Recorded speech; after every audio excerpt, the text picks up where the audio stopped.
राधे राधे प्रिय दर्शकों, आज हम बात करते हैं 25 जुलाई देवशवनी एकादशी। देव हमारे प्रभु श्री हरि निद्रा में चले जाएंगे। 4 मास के लिए 25 जुलाई से ही शुभ मांगलिक कार्य, विवाह, मुंडन, शुभ यज्ञोपवीत 4 महीने बंद रहेंगे। फिर इस 4 महीने पड़ने वाली अमावस्या को अपने घर पर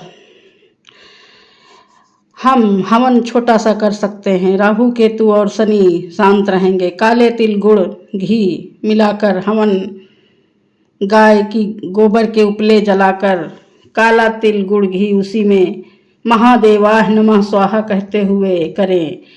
इसको करने से ऊपरी बाधा तंत्र प्रयोग, राहु केतु शनि की पीड़ा से मुक्ति मिल जाती है। प्रिय दर्शकों, अमावस्या पर ये हवन जरूरी हो जाता है, क्योंकि 4 महीने बरसात के महीने में सब कीड़े मकोड़े, बरसाती बाधाएं सब लगी रहती हैं। 4 महीने पानी की बरसात के कारण आपके घर आरओ ही क्यों ना लगा हुआ हो, पर पानी उबालकर छानने के बाद ही पिएं। हरी पत्तेदार वाली सब्जियां ना खाएं, जैसे पालक, पत्ता गोभी, चलाई, नारी पत्तेदार सब्जी से परहेज करें। आपका स्वास्थ्य सर्वोपरि है। चतुर्मास में हमारे साधु संत धरती पर शयन करते हैं, परंतु हम गृहस्थ लोग भी कुछ नियम बना लें तो, जैसे दही, बैंगन, मांस, शराब, व्यसन का त्याग कर कुछ तिथियां हैं जिनमें हमें सांसारिक कर्म टाल सकते हैं। अष्टमी, एकादशी, संक्रांति, अमावस्या, पूर्णिमा को हम ब्रह्मचर्य का पालन कर सकते हैं। बासी भोजन चतुर्मास में ना करें। हमारे शिव को श्रावण मास बहुत ही प्रिय है। अगर आपने कभी भूल से भी सावन मास में शिव जी को 1 लोटा जल अर्पण किया तो आपकी सभी दिक्कतें दूर हो जाएंगी। कहते हैं 1 लोटा जल सभी समस्याओं का हल। सावन में इस बार 4 सोमवार पड़ रहे हैं। पहले सोमवार को गाय के दूध से अभिषेक करें, दूसरे सोमवार को दही से अभिषेक करें, तीसरे सोमवार को गन्ने के रस से अभिषेक करें और चौथे सोमवार को गुलाब जल से अभिषेक करें। फिर क्या बात है, महादेव आपको सभी समस्याएं दूर कर कामना पूर्ण करेंगे। सावन में सभी 12 राशि वाले अपनी किस्मत चमका सकते हैं। मात्र शिव जी पर जल अर्पण करें। अच्छा, हम अब बात करते हैं शिव जी पर जल कैसे अर्पण करें।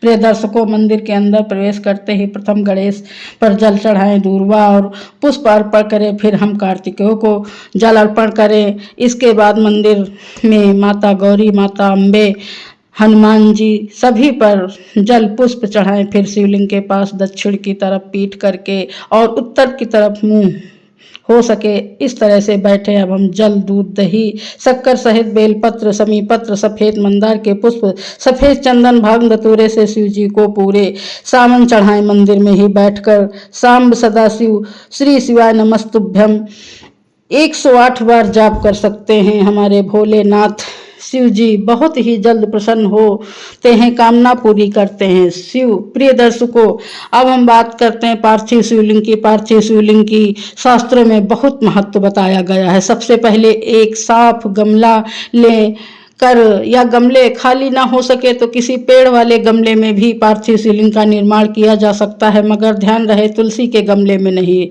जिस गमले में सभी समीपत्र लगा हो तो बेहतर।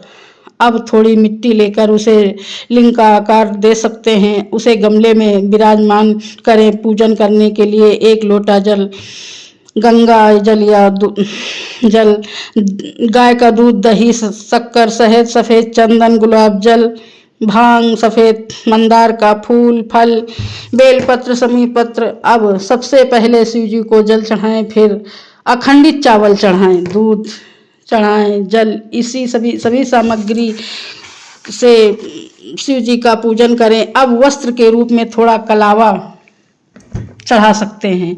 ध्यान रखें शिव जी को हल्दी और तुलसी पत्र ना चढ़ाएं।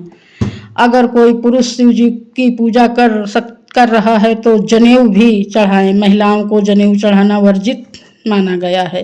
दीपक जलाकर, धूप दीप दिखाकर, कपूर से आरती करें।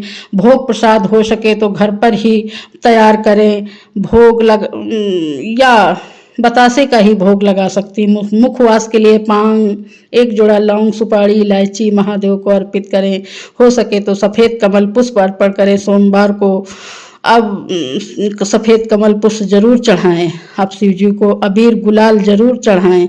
जब आपका दीपक शांत हो जाए तो 2 घंटे बाद उसी गमले में शिव जी का विसर्जन कर दें। हर हर महादेव। प्रिय दर्शकों, महादेव इस सावन आप पर सभी कामनाएं पूर्ण करें आपकी। जय हो महादेव की।